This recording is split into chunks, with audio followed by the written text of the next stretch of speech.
Ladies and gentlemen, the Palace Press Officer under Secretary Claire Castro.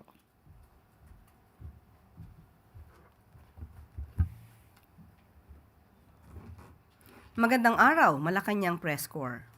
Ayon kay James Freeman Clark, a politician thinks of the next election.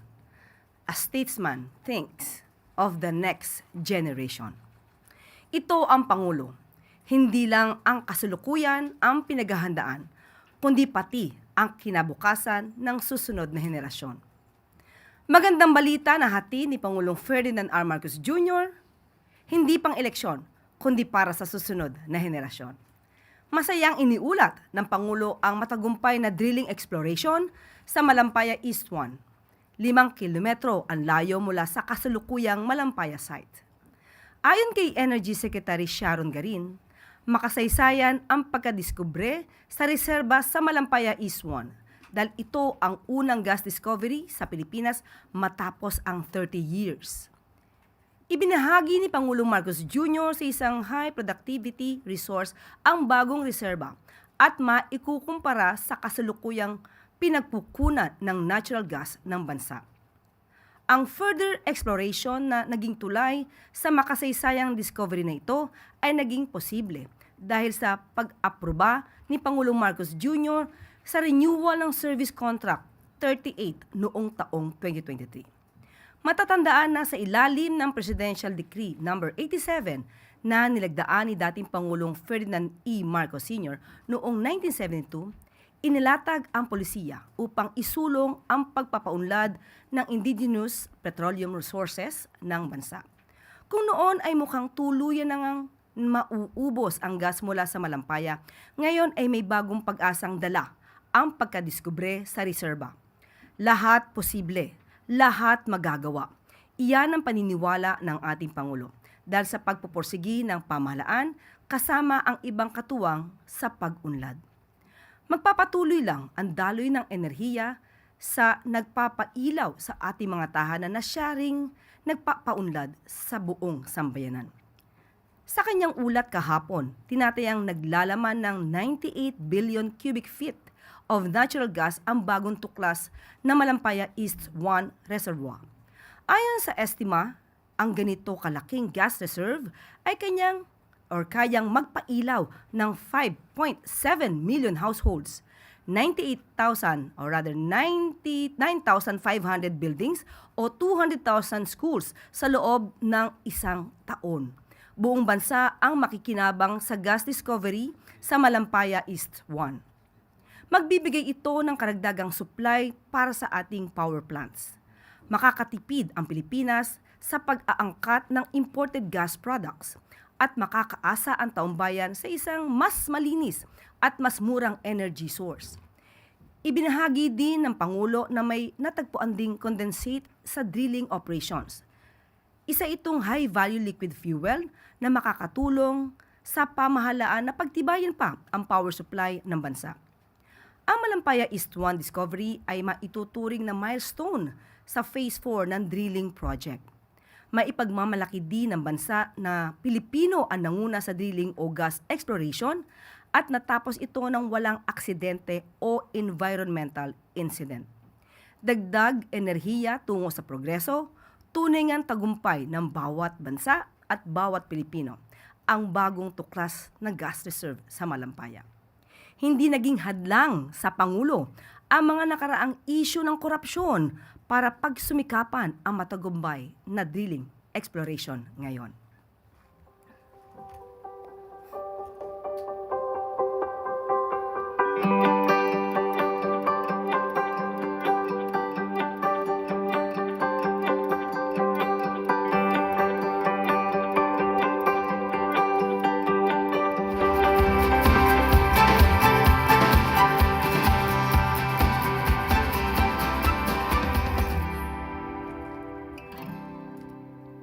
Mas mabilis at maginhawang biyahe, hatid ng Antique Airport Development Project. Alinsunod sa direktiba ni Pangulong Ferdinand R. Marcos Jr. na mas pagbutihin ang kalidad ng transportation sa bansa, Nagtungo sa Visayas kahapon si Pangulong Marcos Jr. upang pangunahan ang inaugurasyon ng Antique Airport Development Project. Modernong baggage handling system para sa mas mabilis na pagkuha sa mga gamit, mas maayos at maluwag na terminal para sa mas komportable ang paghihintay ng biyahe, at mas mabilis na paglalakbay sa tulong ng mga bagong check-in counter. Ilan lang ang mga ito na maaasahan ng mga pasaherong gagamit ng bagong development na Antique Airport. Bukod dito, ikinagagalak din ng Pangulo na iulat ang pagpapatayo ng bagong powerhouse, fire station building, pump house, runway extension, taxiway at iba pang sa Antique Airport. Kung noon ay kaunti lang ang pasaherong kayang i-accommodate ng paliparan, ngayon ay di hamak na mas marami na ang makakabiyahe ng maginhawa tungo sa Western Visayas. Pag-usad at pag-unlad ng transportasyon, isa lang iyan sa mga plano ni Pangulong Marcos Jr. para sa mga Pilipino. Dahil dapat mas mabilis, maginhawa at magaan ang biyahe sa bagong Pilipinas. Hangarin ng ating administrasyon ang pagbubuti ng kalidad ng transportasyon sa inyong probinsya ng marami pang mga kababayan natin at mga turista ang makapagpunta rito. Nagsisikap tayong maitaguyod ang isang bansa kung saan ang paglalakbay ay mas mabilis, maginhawa at magaan para sa bawat mamamayan. Upang maisulong ang pangarap na ito, isinagawa natin ang Antique Airport Development Project na magpapabilis sa pagtungo sa Antique at sa iba pang mga lugar sa Western Visayas.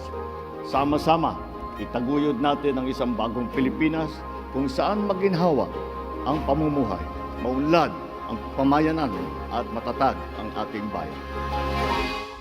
At maaari na po akong tumanggap ng inyong mga katanungan. Unang tanong mula kay Rafi Ayeng, Daily Tribune.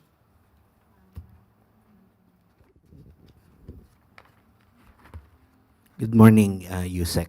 Ma'am, former DPWH Secretary Bonoan faced the Blue Ribbon probe yesterday and probably in the coming hearings. Is the palace confident for his honesty and integrity about sa mga sasabihin pa niya?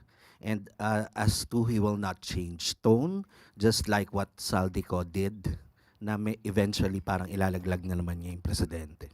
Naniniwala po ang Pangulo na si dating Secretary Manny Bonoan ay magsasabi ng katotohanan, lalong-lalo naman po na siya ay nasa Senado at under oath ang kanyang mga sinasabi.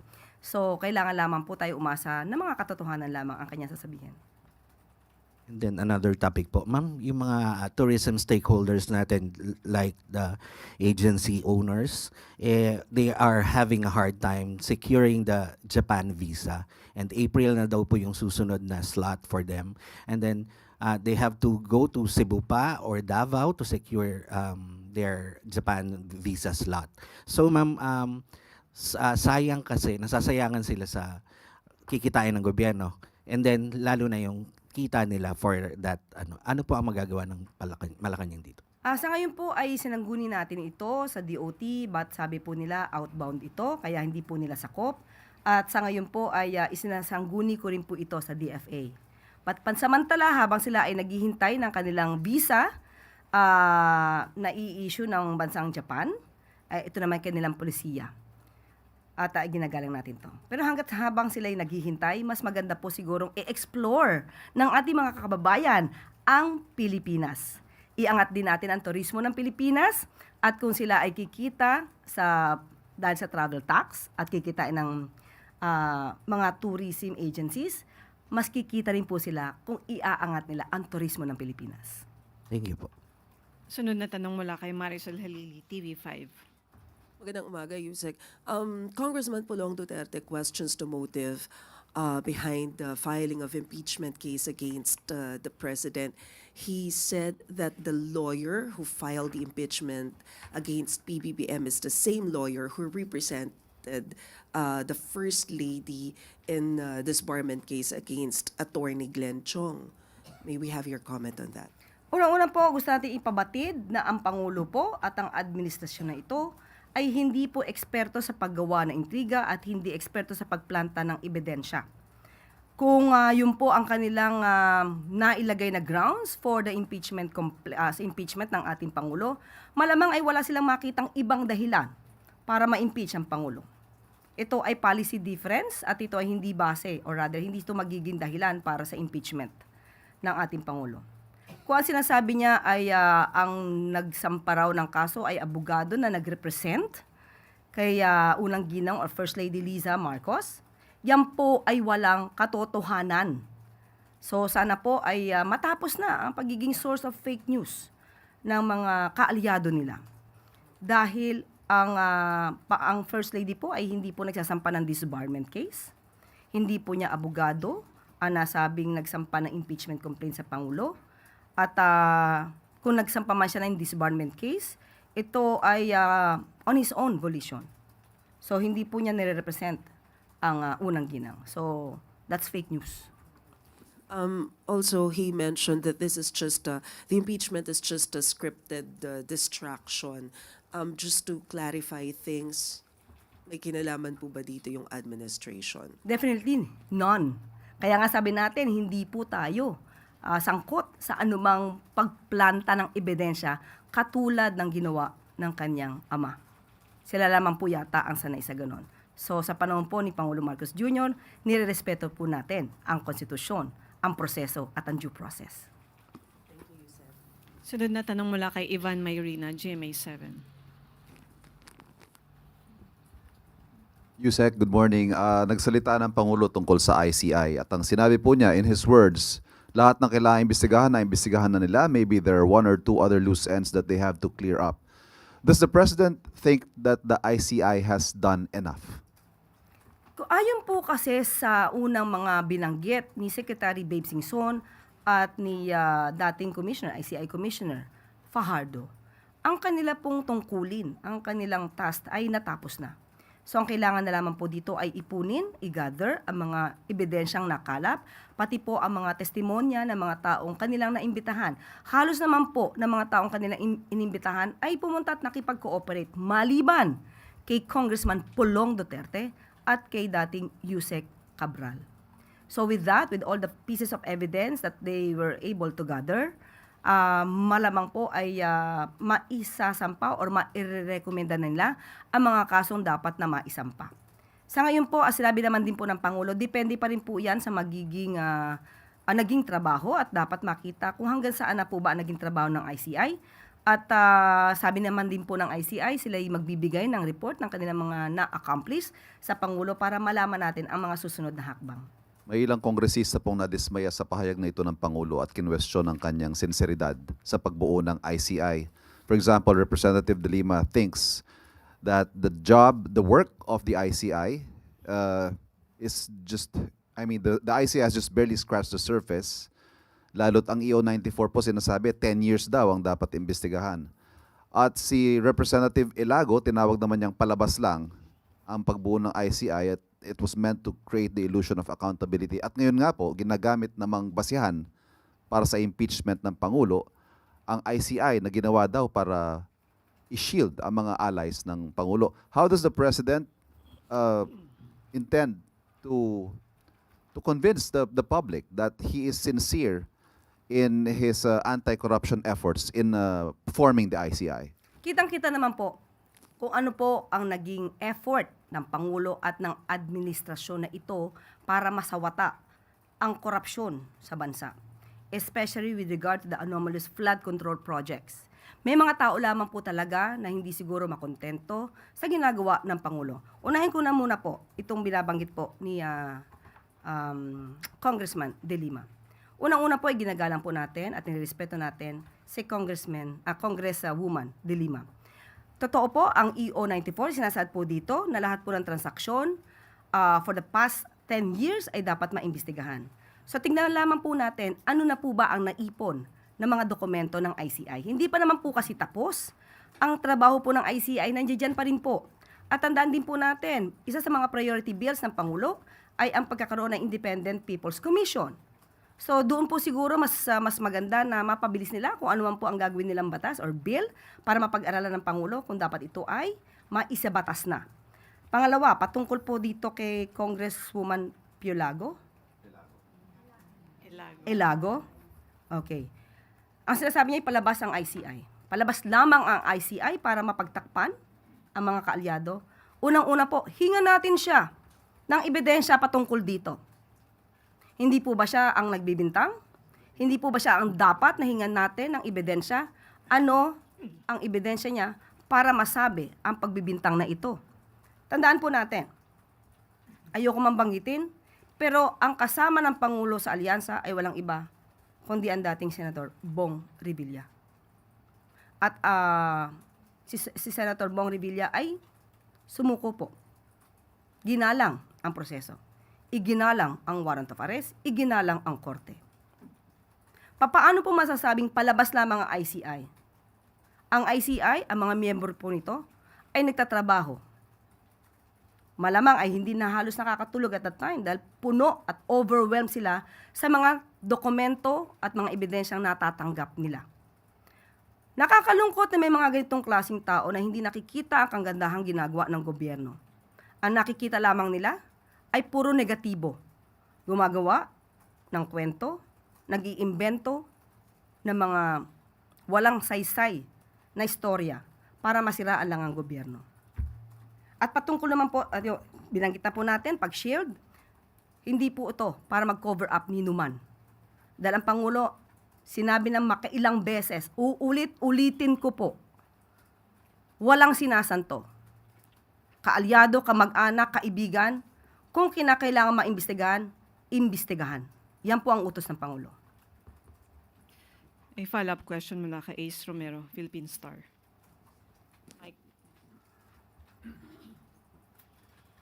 Good morning, ASEC. Pero hindi kaya magiging magandang pang-counter sa mga ganitong kritisismo ay finally mag-appoint na ng mga kapalit ng mga nag-resign na commissioner given na mismong yung ICI nagsasite na po ng mga constraints nila. Bagamat sinabi ninyo dati na hindi naman makahahadlang sa pag-recommend ng cases yung one member lang siya, no? Pero meron na rin mga constraints na sinasite yung ICI because of the lack of commissioners. So ano po yung take nyo dito? Hindi po talaga ito makaka-apekto sa pag-iimbestiga, sa patuloy na pag-iimbestiga ng anomalya sa flood control projects. Kahit sabihin po natin na nag-iisa lamang si Justice Reyes, sinabi po natin kompleto na po malamang ang mga ebidensya. At magre-report naman po sila sa Pangulo. So ang tanong natin, titignan po ng Pangulo kung kinakailangan pang mag-appoint ng panibagong miyembro ng ICI. At kahit po sabihin natin na ang ICI ay padating na sa kanyang katapusan kung tapos na po talaga ang kanilang mga trabaho. Nandiyan po ang Ombudsman. Nandiyan po ang DOJ. Sila po ay masigasig din nag-iimbestiga patungkol sa mga korupsyon. So hindi po masasabi na nawawala ng pag-asa ang taong bayan para siyasatin ang mga ganitong klaseng anomalya. Meron pa pong 2 investigative bodies, nandiyan pa rin po ang ibang law enforcement agencies na magtutulong-tulong para po maimbestigahan ito. Ang ICI po kasi ay fact-finding committee, pasimula lamang po para makaalagwa ang pag-iimbestiga dito sa malawak na issue ng anomalyang flood control projects. Ano po yung circumstances na magpaprad sa ating Pangulo na mag-appoint ng mga kapalit ng mga nagbitiw na members? Titingnan muna kung ano yung maging report ng ICI at doon po titingnan kung ano yung susunod na hakbang. Salamat po.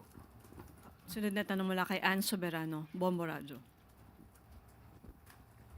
Yusek, good morning. Reaction lang po from Malacanang sa pahayag po ni House Committee on Justice Vice Chair at Bukidnon Representative Jonathan Flores na umano'y nag-overreach ang Supreme Court sa pagtakda ng mga bagong parameters sa impeachment. Ito po ay kasunod doon sa impeachment noon kay BP Sara. Noon pa po natin sinabi na ang desisyon po ng Supreme Court ay igagalang po ng palasyo, igagalang po ng Pangulo. Kung yan naging opinion po ng miyembro ng kongresista, opinion niya po yan. At malamang ay isa ito sa grounds ng kanilang motion for reconsideration.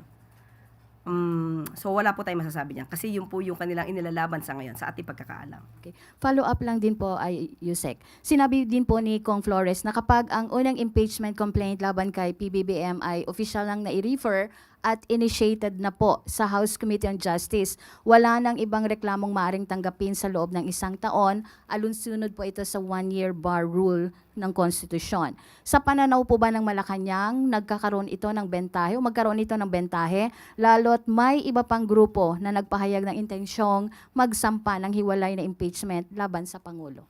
Hindi po natin masasabi na ang pagpa-file ng impeachment complaint paunahan ay bentahe sa Pangulo. Kahit sino pa po ang nag-file niyan. Hindi maganda sa imahe ng Pangulo na siya ay masampahan ng impeachment complaint. Hindi rin po ito maganda sa pananaw ng mga ekonomista sa ating ekonomiya dahil nakikita po may mga taong di umano na hindi satisfied or negatibo sa pagtatrabaho ng Pangulo. So hindi po ito bentahe. Kahit sino pa po ang nagsampa niyan.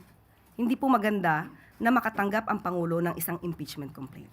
Ma'am, last na lang po, follow up. May pahayag na po ba si Pangulo regarding po sa impeachment complaint na inahain sa kanya kahapon? Thank you. Yung pa rin po, kung ano man po ang nandiyadyaan at maihain na impeachment complaint, igagalang po yan. At dapat lamang po sana, lahat po tayo, pati po ang mga miyembro ng House of Representatives, ay gumalang sa konstitusyon, due process at proseso. Sunod na tanong mula kay Ana Bazo, GMA News Online. Morning, ma'am. Ma'am, follow up lang po kay Bong Revilla. Ma'am, he said it seems na hindi nasunod yung due process following sa developments ng kaso niya. May we get palas po? Hindi po ako spokesperson ni dating Senator Bong Revilla. Kung ano man po ang kanyang nararamdaman ay igagalang po natin. Pero in general, yan po ang talaga magiging opinyon at damdamin ng isang naaakusahan. At yan po rin ang kanya magiging depensa para po mapakita sa taong bayan na siya ay walang kinalaman. So it's just normal for an accused. Ma'am, other matter lang po.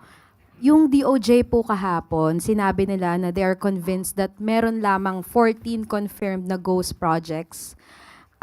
Paano po nakakaapekto yung pronouncement na to in relation po doon sa wrong coordinates na inaibigay umano sa Pangulo? Does the palace consider this as a setback po sa ongoing investigation ng flood control anomalies? Sa ating pagkakaalam, yung sinasabi nila na 14 ghost projects na confirmed, initial pa lang po siya. So, yung pa lang po ang nakikita nila, pero hindi ibig sabihin na 14 lamang yung ghost projects. Patuloy pa rin po yung pag-iimbestiga dito. Nagkaroon po ng konting delay because kailangan po talaga i-confirm kung ano po yung mga detalye. Dahil hindi naman din po, wala naman din pong hustisya makukuha. Kung halimbawa nagkamali ang pag-iimbestiga dahil sa maling information na naibigay, hindi po siya nararapat dahil baka may maakusahan ng hindi dapat na maakusahan. But still, meron naman po ang DPWH na transparency portal at makakatulong pong malaki yun. Pero ma'am, si Presidente po ba, meron na po siyang sariling statement doon sa allegation na mali yung mga information na binigay ni former Secretary Bonoan sa kanya? Sa ngayon po kasi iniisa-isa pa rin po ito ni Secretary Vince. At si Secretary Vince Dizon po ang siya magre-report sa Pangulo. Okay po. Thank you, ma'am. One related question from Kat Domingo, ABS-CBN. Ma'am, does the palace see a need to redo the entire scouring of the reported projects, considering that the DOJ itself, as well as other government agencies, saw several irregularities in the identification of the location of some projects? It is within the jurisdiction of the DPWH. So it's up to Sec Vince to make amendments, to correct everything so that the real culprits will be held liable. Ma'am, but did the president give a directive to redo the entire investigation? Wala pong ganyan. Kailangan lang po talaga maitama. Kung ano po ang nangyaring pag-iimbestiga ngayon, sabi naman po ng DPWH, bago sila magsampa, tinitignan po nila ng maigi. Kung may pagkakamali, hindi lang po agad nila ito sinasampa. At ang sinasampa po naman nila, ayon na rin po kahapon, ay yung may tamang data at facts. Sunod na tanong mula kay Alvin Baltasar, Radyo Pilipinas. Yusek, good morning po. Yusek, with the latest turn of events, in particular, itong nangyari kay dating Senador Bong Revilla, simula na ba ito ng pagpapanigot doon sa mga big fish na nasasangkot sa flood control project? Hindi po siya simula. Halos nasa gitna na nga po siguro tayo eh. Dahil tandaan po natin bago magpasko, marami na po ang nagkaroon ng warrant of arrest. Marami na na-issue ng warrant of arrest. Isa rito, hindi lang siguro tinutulong ng iba, na big fish ang Diskaya. Sila po ay naaresto. Si Sara Diskaya ay napa-aresto, napakulong bago magpasko. So, hindi po ito yung initial na pagpapanagot sa mga sinasabing big fish. Yusek, follow-up lang doon kay Senador Bong Revilla. Anong naging reaksyon ng Pangulo? Nalungkot ba siya lalo't alam natin na magkaalyado sila and kasama pa siya sa ticket nung huling senatorial election. Anong naging pakaramdam dito ng Pangulo? Una pa lang po nabanggit ang pangalang Senator Bong Revilla, doon pa lang po nag-react na po ang Pangulo at syempre nagulat po siya dahil kaalyado pa niya po. Pero sabi nga niya po, makailang ulit sabihin niya, kahit nga po kaalyado, kung kailangan imbestigahan, dapat imbestigahan. One more question on my part, Yusek. Tungkol doon sa bribery attempts kay Ombudsman Crispin and SILG John Vic Remulla, worth 1 billion pesos each. Ang sabi nila na iparating na nila ito kay Pangulo. At meron bang reaction dito ang Pangulo at meron bang ibinigay na specific orders doon sa kay Ombudsman at saka kay SILG? Ang pakiramdam po ng Pangulo, hindi po siya natuwa. Ang reaksyon niya dito, nung binanggit po ito, ay hindi po siya natuwa. Dahil hanggang ngayon po, kahit na po nagpapaimbestiga siya ng korupsyon, mayroon pa rin pong gusto na mangurap, di ba? Sa mga opisyal natin na siya nagpapaimbestiga at tumutupad sa batas para maparagot itong mga corrupt officials o mga corrupt individuals na ito. Hindi po natuwa ang Pangulo, but wala siyang particular na inuutos dahil alam naman po niya na si Sec. John Vic at pati po si Ombudsman Remulla ay maaasahan po para sa katotohanan at dedicated po sila sa kanilang trabaho. Salamat po, Yusek. Tanong mula kay Samuel Medinilla.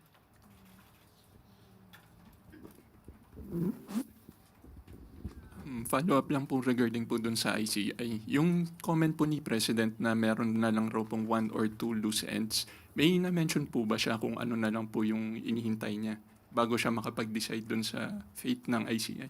Wala pong particular na nabanggit ang Pangulo at hihintay niya rin pa rin po ang records at ang report ng ICI. So doon lang po malamang magkakaroon ng desisyon ang Pangulo patungkol sa ICI. Tapos last na lang po, yung na-mention po kasi yung comment ni feedback ni Pangulo sa ICI, meron rin po bang parang naging feedback si President pagdating naman dun sa investigation ng other government agencies related rin sa flood control projects, like yung mga reforms ng DTI, DPWH, para po ma-address yung mga systemic problems related dun sa flood control projects? Sa ngayon po, wala pong particular na nabanggit ng Pangulo, but muli, hihintay na lamang po ang report. At lagi naman din po nagre-report ang ating Secretary Vince Dizon, kung ano man po ang anomalya sa mga infrastructure, i-report naman din po to si Secretary Vince. May naging commitment po ba yung ICI kung kailan sila makakapag-submit ng report nila kay Pangulo? Wala pong nabanggit. Thank you po. Sunod na tanong mula kay Ace Romero, Philippine Star.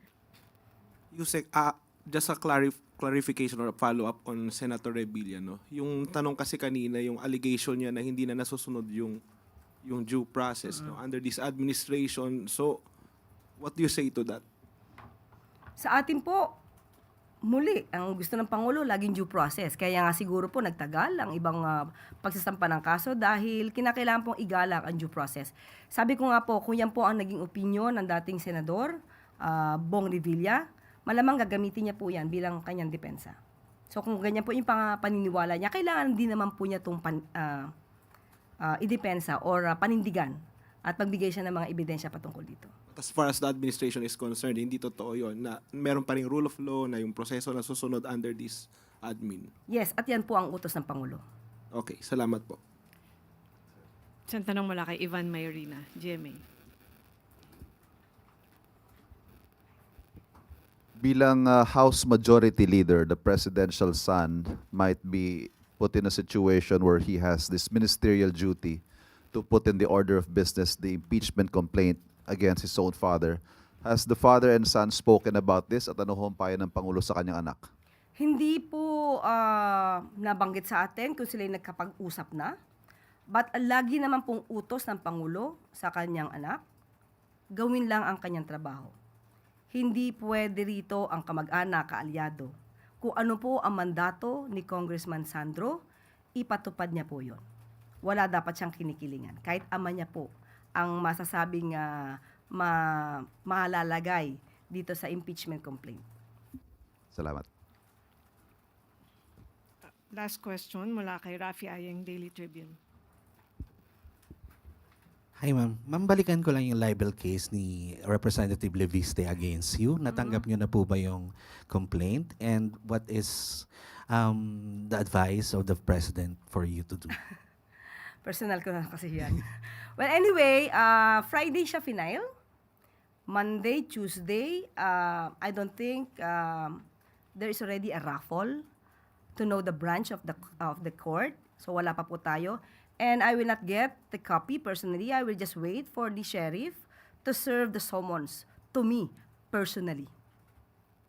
Walang advice ang Pangulo dahil ito'y personal. At ito naman po ay nasabi natin sa ating vlog, sa ating YouTube channel, kung saan tayo explain ng mga legal implications ng conflict of interest, transfer, and pag-divest ng mga korporasyon na mayroong franchise. So, yun lamang po yun. Wala nang tanong mula sa MPC. Balik sa iyo, Yuse Claire. Maraming salamat. Sektor ng agrikultura sa Antique patuloy na pinapaunlad ni Pangulong Marcos Jr. Nagtungo kahapon sa bayan ng Hamtik, Antique, si Pangulong Ferdinand R. Marcos Jr. upang bisitahin ang rice processing system sa lugar at saksihan ang tulong nito upang palakasin ang produksyon ng ating mga magsasaka. Sa tulong ng nasabing pasilidad, mabilis na makakapagproseso ng palay ang mga farmers matapos ang milling at drying. Aabot sa 260 kavans ng bigas ang kanyang i-produce ng rice processing system. Ang mas mabilis na produksyon ay katumbas ng mas masaganang ani at magandang kita para sa ating mga magsasaka. Maliban dito, dinaluhan din ng Pangulo ang pamamahagi ng iba't ibang tulong sa ating farmers and fisherfolk. Aabot sa higit 209 million pesos ang kabuuang halaga ng agricultural interventions gaya ng financial grants, turnover certificates for livestock, assorted farm inputs, development programs, agricultural warehouse, farming machineries, fishing boat distribution at coconut nursery. Ang lahat ng ito'y naging posible dahil sa kagustuhan ni Pangulong Marcos Jr. na iangat ang kabuhayan ng ating mga bayaning magsasaka at mangingisda. Pagtitibayan natin ang ating agricultural sector para tayo ay nakakasiguro sa ating food supply.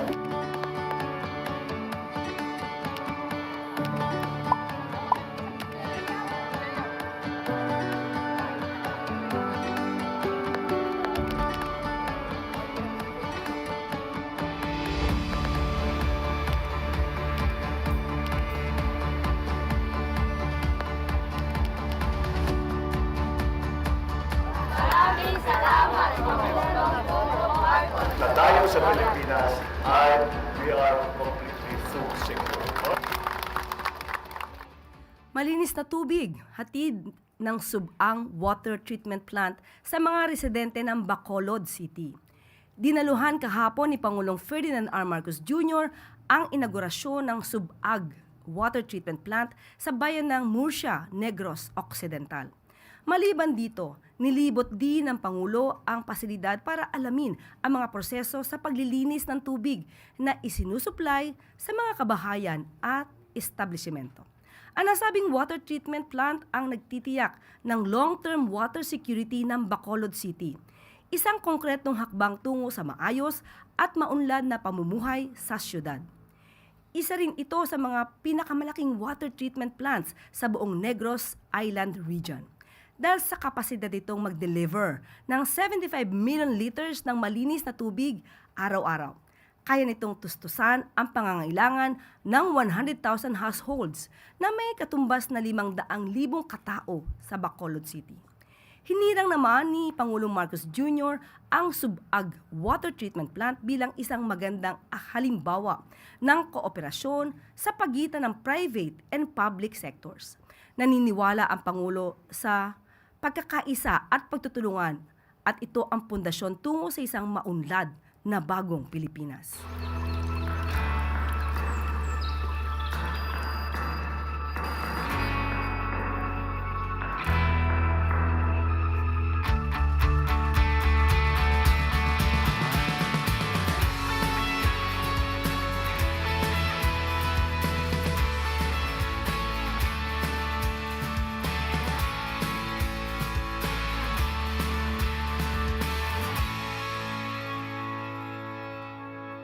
At bago po tayo magtapos, isang anunsyo tungkol sa mga kaganapan na pangungunahan po ng ating Pangulo.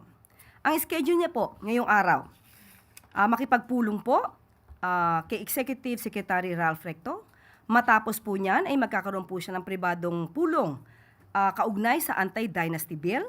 Susundan po ito ng private meetings patungkol po sa Cadena Bill, Philippine Reclamation Authority at Bangko Sentral ng Pilipinas. So may 5 po siyang pagpupulong sa araw na ito.